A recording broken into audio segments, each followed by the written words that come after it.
விவசாய நண்பர்களுக்கு வணக்கம். மக்காசோளத்துக்கு ஏ டு இசட் வீடியோ போட்டாச்சு, நிறைய பேருக்கு பிடிச்சிருந்தது. கரும்புக்கும் நம்ம வந்து பார்த்தீங்கன்னா ஏ டு இசட் வீடியோ போட்டாச்சு. இப்போ அடுத்ததாக வந்து பார்த்தீங்கன்னா எள்ளு பயிர்களுக்கு ஏ டு இசட் என்ன பண்ணணும் அப்படிங்கிறத பார்க்க போகிறோம். உழவு முறையை வந்து பார்த்தீங்கன்னா 2 உழவு இருந்தால் போதுமானது, 3 உழவுலாம் தேவையில்லை. கொக்கி கலப்பை விட்டு ரொட்டேட்டர் விட்டாலும் சரி, அஞ்சு கலப்பையை விட்டு நீங்கள் ரொட்டேட்டர் விட்டாலும் சரி, மண் வந்து பார்த்தீங்கன்னா தூளாயிடும்.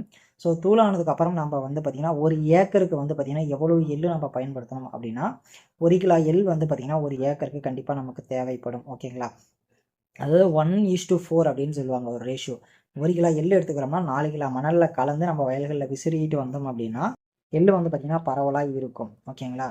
எள்ளு செடிகளுக்கும் இருக்கக்கூடிய இடைவெளி எவ்வளோ இருக்கும் அப்படின்னா 30 சென்டிமீட்டர். ஒரு எள்ளு செடிக்கும் இன்னொரு எள்ளு செடிகளுக்கும் இடைவெளி வந்து பார்த்தீங்கன்னா 30 சென்டிமீட்டர் இருக்கும். இது வந்து பார்த்தீங்கன்னா மானாவாரியாக இருக்கட்டும், இல்லை நீர்ப்பாசன முறைகளாக இருக்கட்டும், இந்த ஃபாலோ பண்ணணும். இப்போ சப்போஸ் நம்ம வந்து பார்த்தீங்கன்னா ட்ரிப்பில் பண்ணுறோம் அப்படின்னா ட்ரிப்பில் இந்தாண்ட சைடுக்கும் வந்து பார்த்தீங்கன்னா 30 சென்டிமீட்டர், பார்த்தீங்கன்னா இந்தாண்ட ஒரு எள்ளு விழுது, இந்தாண்ட ஒரு எள்ளு விழுதுனா 30 சென்டிமீட்டர் கேப் விட்டுட்டு இந்தாண்ட வந்து பார்த்தீங்கன்னா ஒரு 15 சென்டிமீட்டர் கேப் இருந்தாலே வந்து பார்த்தீங்கன்னா போதுமானது. ஓகேங்களா? அந்த கேப்பில் வந்து பார்த்தீங்கன்னா 2 எள்ளும் விழுவும், 3 எள்ளும் விழுவும், அது பிரச்சனை கிடையாது. 2, 3 வர வரைக்கும் நமக்கு பிரச்சனை கிடையாது. 5, 6 வரப்போ வந்து பார்த்தீங்கன்னா ரொம்ப அதிகமாக நெருக்கமாக இருக்கிறதுனால நம்மளால் வந்து பார்த்தீங்கன்னா ஈல்டு பார்க்க முடியாது எள்ளில். ஓகேங்களா? ஸோ அதனால் 2, 3 செடிகள் ஒரு இடத்துல இருக்கிற வரைக்கும் நமக்கு வந்து பார்த்தீங்கன்னா போதுமானது. ஓகேங்களா? ஸோ எள்ளுக்கு என்ன அடி உரம் போடணும் அப்படிங்கிற ஒரு கேள்வி நம்ம நண்பர்கள் எல்லாருக்குமே இருக்கும். ஸோ எள்ளு பயிரிடுற விவசாயிகள் அடி உரம் என்ன போடலாம் அப்படின்னா, அடி உரத்தை பொறுத்த வரைக்கும் எஸ்எஸ்பி வந்து பார்த்தீங்கன்னா ஒரு 2 மூட்டை, சிஎம்எஸ் ஒரு மூட்டை, வேப்ப முன்னாக்கு ஒரு மூட்டை போட்டிங்க அப்படின்னா போதுமானது. இந்த வேப்ப முன்னாக்க நான் எல்லா வீடியோலையும் சொல்கிறேன். இதுக்கு சொல்கிறதுக்கான காரணம் என்ன அப்படின்னா, முக்கியமான விஷயம் வேரலுகள், இது மாதிரியான வேர் சம்மந்தப்பட்ட நோய்கள் வரக்கூடாது. 2வது, இந்த வேப்ப முன்னாக்கு இது மாதிரியான விஷயங்கள் பயன்படுத்தும் போது டிஃபால்ட்டாகவே இந்த புழுவோட தாக்கங்கள், பூச்சிகளோட தாக்கங்கள்லாம் கொஞ்சம் குறையும். இதெல்லாம் வந்து பார்த்தீங்கன்னா நீங்கள் ஒரிஜினல் வேப்ப முன்னாக்கு பயன்படுத்தும் போது ஒரு சில வேப்ப முன்னாக்கள் வந்து பார்த்தீங்கன்னா ஸ்ப்ரே பண்ணி கொடுத்துட்றாங்க. ஓகேங்களா? ஒரு மண்ணையோ உரங்களையோ போட்டு அதில் வந்து பார்த்தீங்கன்னா வேப்ப முன்னாக்கோட ஸ்மெல் வர மாதிரி ஸ்ப்ரே பண்ணி கொடுத்துட்றாங்க.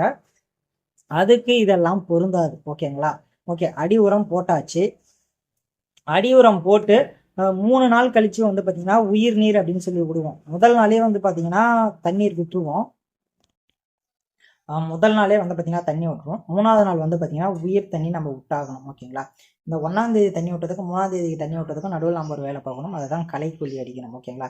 இந்த களைக்கொல்லி இன்னைக்கு நம்ம எள்ளு விசுறோம் அப்படின்னா, இன்னைக்கு சாயந்தரம் விசுறோம்னா நாளைக்கு சாயந்தரத்துக்குள்ளே களைக்கொல்லி மருந்து அடிச்சிடணும். அப்படி இல்லைன்னா அதுக்கு அடுத்த நாள் மதியானத்துக்குள்ளே அடிச்சிட்டோம் அப்படின்னா நாம் எதிர்பார்க்கக்கூடிய ஒரு ரிசல்ட் கண்டிப்பாக களைக்கொல்லியில் கிடைக்கும். என்ன களைக்கொல்லி அடிக்கலாம் அப்படிங்கிறது வந்து பார்த்தீங்கன்னா கேள்வியாக இருக்கும். ஓகேங்களா?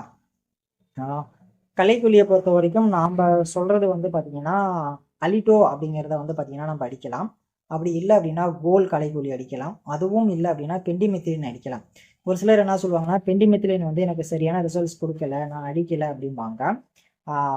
கணக்குப்படி பார்த்தீங்கன்னா அவங்க சொல்லக்கூடிய அந்த 40 ml 50 ml வந்து பார்த்தீங்கன்னா 10 லிட்டர் தண்ணிக்கு தான் வந்து பார்த்தீங்கன்னா உரக்கடைகளில் வந்து பார்த்தீங்கன்னா அளவு சொல்லுவாங்க.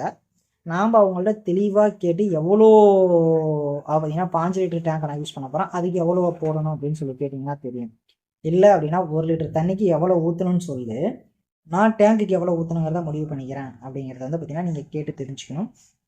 இன்னும் இந்த களைக்கொல்லிகள் எப்படி வேலை செய்யுது என்ன அப்படிங்கிறத தெரிஞ்சுக்கணும் அப்படின்னா அதுக்கு எள்ளில் பயன்படுத்தக்கூடிய களைக்கொல்லிகள் அப்படின்னு சொல்லி நம்ம சேனல்லேயே நம்ம வந்து ஒரு வீடியோ போட்டிருக்கோம். கிட்டத்தட்ட 10 நிமிஷத்துக்கு வாங்க போட்டிருக்கோம். அதை பார்த்தீங்கன்னா உங்களுக்கு கிளியரான ஒரு அண்டர்ஸ்டாண்டிங் கிடைக்கும். ஓகேவா? இந்த இதில் வந்து பார்த்தீங்கன்னா என்ன களைக்கொல்லி பயன்படுத்தணும் அப்படிங்கிறத மட்டும் சொல்லிடுறேன். அலிட்டோ பயன்படுத்துங்க, கோல் பயன்படுத்துங்க, அப்படின்னா பெண்டிமெத்திலின் வந்து நீங்கள் பயன்படுத்துனீங்க அப்படின்னா உங்களுக்கு நல்ல ரிசல்ட்ஸ் இருக்கும். ஓகேங்களா? விதைச்ச 3 நாளில் வந்து பார்த்தீங்கன்னா உயிர் நீர் விடுறோம். அடுத்தது வந்து பார்த்தீங்கன்னா 15வது நாளோ 20வது நாளோ வந்து பார்த்தீங்கன்னா அடுத்து உரம் போடணும். ஓகேங்களா? அப்போ நம்ம போடுறப்ப என்ன உரம் போடணும் அப்படிங்கிறத நம்ம கிளியராக பார்த்துக்கணும். ஒரு சிலர் 15ஆம் தேதி போடுவாங்க, ஒரு சிலர் வந்து பார்த்தீங்கன்னா 30ஆம் தேதி உரம் போடுவாங்க. உங்களுக்கு எப்படி சௌகரியமோ அதுமாரி போட்டுங்க. நான் ரெக்வெஸ்ட் பண்ணுறது 15லேருந்து 30 நாட்களுக்குள்ளே கண்டிப்பாக உரம் போட்டாயிடணும். என்ன உரம் போடலாம் அப்படின்னா யூரியா வந்து பார்த்திங்கன்னா ஒரு 30 கிலோ போட்டுக்குங்க. அண்ட் எம்ஓபி மைரட் ஆஃப் பொட்டாஸ் வந்து பார்த்திங்கன்னா ஒரு 10 கிலோ போட்டுக்குங்க. அண்ட் சிங்கிள் சூப்பர் பாஸ்பேட் வந்து பார்த்திங்கன்னா 1 கிலோ போட்டிங்க அப்படின்னா போதும். இப்படி போடுறப்ப கூட வந்து பார்த்திங்கன்னா ஏக்கருக்கு 2 கிலோ வந்து பார்த்திங்கன்னா மெக்னீசியம் சல்ஃபேட் வந்து போட்டிங்க அப்படின்னா நல்லா இருக்கும்னா ஆயில் கண்டென்ட்ஸ் எல்லாம் இன்க்ரீஸ் பண்ணி கொடுக்கும். கால்சியம், மெக்னீசியம், சல்ஃபர் இருக்குது. அப்படி இல்லை அப்படின்னா சிஎம்எஸ் உரம் கூட ஒரு மூட்டை சேர்த்துக்கிறதுனாலும் சேர்த்துக்குங்க. அது உங்கள் விருப்பம். ஓகேங்களா? ஆனால் சிஎம்எஸ் கால்சியம், மெக்னீசியம், சல்ஃபர்லேயும் மெக்னீசியம் இருக்குது. இல்லை மெக்னீசியம் சல்ஃபேட் தனியாக வாங்கினா இது வந்து மெக்னீசியம் சல்ஃபேட் தனியாக பெரும்பாலான கடைகளில் கிடைக்காது. அதனால் நீங்கள் சிஎம்எஸ் உரமே ஒரு மூட்டை போட்டுக்கிட்டீங்க அப்படின்னா இன்னும் ரிசல்ட்ஸ் வந்து பார்த்திங்கன்னா உங்களுக்கு நல்லா இருக்கும். ஓகேங்களா? பூ பூக்கிற டைம் அப்படின்னு சொல்லி பார்க்குறப்ப நமக்கு வந்து பார்த்திங்கன்னா 30 to 35 நாட்கள் இருக்கும் பூ பூக்கிற டைம். அப்போ வந்து பார்த்திங்கன்னா ஃப்ளவரிங் ஏஜென்ட்ஸ் அப்படின்னு சொல்லக்கூடிய இந்த விகோர் மருந்தை வந்து பார்த்திங்கன்னா ஒரு 10 நாள் இன்டர்வலில் நீங்கள் கண்டினியூஸாக ஸ்ப்ரே பண்ணிட்டு வந்தீங்க அப்படின்னா பூக்கள் வந்து பார்த்திங்கன்னா நல்லாவே இருக்கும், மகரமும் நிறையா இருக்கும், காயில் பிடிக்கிறதும் நல்லா காய் பிடிக்கும். ஓகேங்களா? அதில் வந்து பார்த்திங்கன்னா தண்ணீர் தேவை அப்படிங்கிறது வந்து பார்த்திங்கன்னா 6 தண்ணீர் வந்து பார்த்திங்கன்னா நம்ம பாய்ச்சியே ஆகணும். எப்போனா ஒன்று வந்து பார்த்திங்கன்னா விதைக்கிறப்ப நம்ம தண்ணி கட்டியாகணும், 2வது 3வது நாள் கொடுக்கக்கூடிய அந்த உயிர் தண்ணி கட்டியாகணும், அதுக்கப்புறம் வந்து பார்த்திங்கன்னா 15வது நாள் வந்து பார்த்திங்கன்னா ஒரு தண்ணி கட்டியாகணும். இந்த பூக்கும் தருவாய் அப்படின்னு சொல்லக்கூடிய அந்த டைம் வந்து பார்த்திங்கன்னா 30 to 35 நாட்கள், அந்த டைமில் வந்து பார்த்திங்கன்னா நம்ம தண்ணி ரொம்ப முக்கியம். அப்புறம் வந்து காய் பிடிக்கும் தருவாய் அப்படின்னு சொல்லுவாங்க. ஓகேங்களா? அந்த டைமில் ஒரு தண்ணி கண்டிப்பாக கட்டியே வைக்கணும். காய் பெருத்துக்கிட்டு வரும், அது 45 to ஒரு 55 நாட்கள் பக்கமாக வந்து பார்த்திங்கன்னா காய் பெருத்துக்கிட்டு வரும். ஸோ அந்த டைமில் வந்து பார்த்திங்கன்னா கண்டிப்பாக ஒரு தண்ணி நம்ம கட்டியே ஆகணும். இதையெல்லாம் வந்து பார்த்திங்கன்னா நம்ம கட்ட வேண்டிய தண்ணீர்கள், இந்த டைமில் தண்ணீர் அதிகமாக தேவை. ஓகேங்களா? அட்லீஸ்ட் வந்து பார்த்திங்கன்னா நமக்கு இந்த டைமில் இந்த பூச்சி வரும், இந்த நோய் தாக்குதல் வரும் அப்படின்னு சொல்லி தெரியணும். ஓகேங்களா? நம்ம இதுலேயே நம்ம 25ஆம் தேதி அடிக்கக்கூடிய களைக்குழிகள் அப்படின்னு சொல்லி பார்த்தோம் அப்படின்னா நம்ம வந்து டர்கா சூப்பர் வந்து அடிக்கலாம், அப்படிலாம் சொசைட்டி அப்படிங்கிற ஒரு களைக்குழி அடிக்கலாம். இது வந்து பார்த்திங்கன்னா டேங்க் 25 to 30 ml அப்படி போட்டாலே அடித்தாலே வந்து பார்த்திங்கன்னா நல்லா ரிசல்ட்ஸ் கொடுக்கும். இது வந்து எள்ளு பயிர்களை வந்து பார்த்திங்கன்னா குறிப்பாக எந்த பாதிப்புக்கும் உள்ளாக்காது, அதனால் நீங்கள் வந்து பார்த்திங்கன்னா கிளியராக யூஸ் பண்ணலாம். புழு மருந்தாக பார்த்திங்கன்னா எள்ளு செடிகளுக்கு புழு அப்படின்னு சொல்லி பார்த்தோம் அப்படின்னா மாலத்தியான் நீங்கள் வந்து பார்த்திங்கன்னா ஸ்ப்ரே பண்ணலாம். ஓகேங்களா? டேங்க் 40 ml போட்டு மாலத்தியான் அடிக்கலாம். அது இயர்லி ஸ்டேஜஸாக இருக்கும்போது நீங்கள் அடிக்கலாம். அப்படி மாலத்தியான் இல்லை அப்படின்னா நீங்கள் வந்து மக்காசோளத்துக்கு அடிக்கக்கூடிய இஎம் ப்ரொக்கலைம் ப்ரொக்னாசைப்பர் வந்து அடிக்கலாம். அப்புறம் வந்து பார்த்திங்கன்னா ஹேமர் வேணாலும் நீங்கள் அடிக்கலாம். மோனோக்ரோட்டோபாஸ் கூட சம்டைம்ஸ் இனிஷியல் ஸ்டேஜஸில் நீங்கள் அடிக்கலாம். ஓகேங்களா? அடுத்தது வந்து பார்த்திங்கன்னா அந்த தத்துப்பூச்சி அப்படின்னு சொல்லுவாங்க, அந்த ப்ரௌன் கலரில் பூச்சிகளாக இருக்கும் எள்ளு செடியில். ஓகேங்களா? அப்படி இருக்கக்கூடிய தத்துப்பூச்சிகள் இருக்கும்போது நீங்கள் வந்து பார்த்திங்கன்னா மோனோக்ரோட்டோபாஸ் மட்டும் நீங்கள் அடிச்சிங்கன்னா இப்போ டேங்க் ஒரு 50-60 மில்லி போட்டு மோனோக்ரோட்டோபாஸ் மட்டும் எள்ளு செடிகளுக்கு அடிச்சிங்கனாவே வந்து பார்த்திங்கன்னா போதுமானது. இந்த மருந்துக்கெல்லாம் அடிக்கும் போது கூட வந்து பார்த்திங்கன்னா மைக்ரோ நியூட்ரியனோ இல்லை வந்து பார்த்திங்கன்னா பூஸ்டர்ஸோ இது மாதிரி ஏதாச்சும் மிக்ஸ் பண்ணி அடிச்சிங்க அப்படின்னா இன்னும் ரிசல்ட்ஸ் வந்து பார்த்திங்கன்னா உங்களுக்கு நல்லாவே இருக்கும். ஓகேங்களா? சப்போஸ் உங்களுக்கு வந்து பார்த்திங்கன்னா அஸ்வினி தாக்கம் இருக்குது அப்படின்னா நீங்கள் வந்து ஒன்று மோனோக்ரோட்டோபாஸ் ஒரு டோஸ் அடித்து அடுத்து ஒரு 5-6 நாள்லேயே இமிடாக்ளோரிஃபைடு அடிச்சிடணும், இல்லை இமிடாக்ளோரிஃபைடு அடித்து அடுத்து ஒரு 5 நாள்லேயே வந்து பார்த்திங்கன்னா மோனோக்ரோட்டோபாஸ் அடிச்சிடணும். அடிச்சிங்க அப்படின்னா ரிசல்ட்ஸ் வந்து அஸ்வினி வந்து பார்த்திங்கன்னா நீங்கிடும் சீக்கிரம். ஓகேங்களா?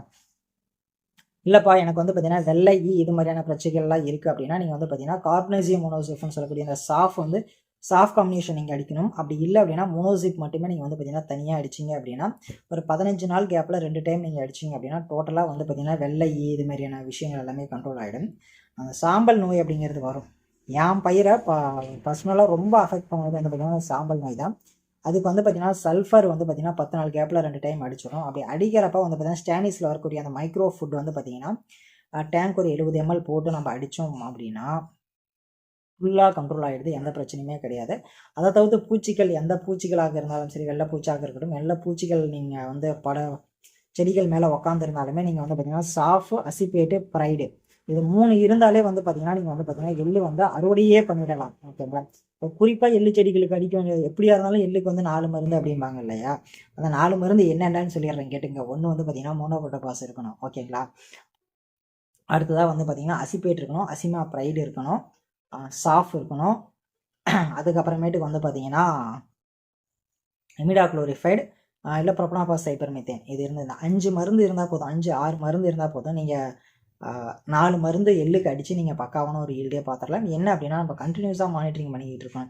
ஒரு சில டைம் வந்து பார்த்திங்கன்னா இந்த வேரல்கள் இது மாதிரியான நோய்கள்லாம் வரும், அதுக்கெலாம் நீங்கள் சிஓசி பண்ணாலே வந்து பார்த்திங்கன்னா சரியாக போயிடும். தண்ணீர் அதிகமாக வந்துச்சு அப்படின்னா மட்டும்தான் வந்து பார்த்திங்கன்னா அந்த வேரல்கள் நோயெலாம் வரும்.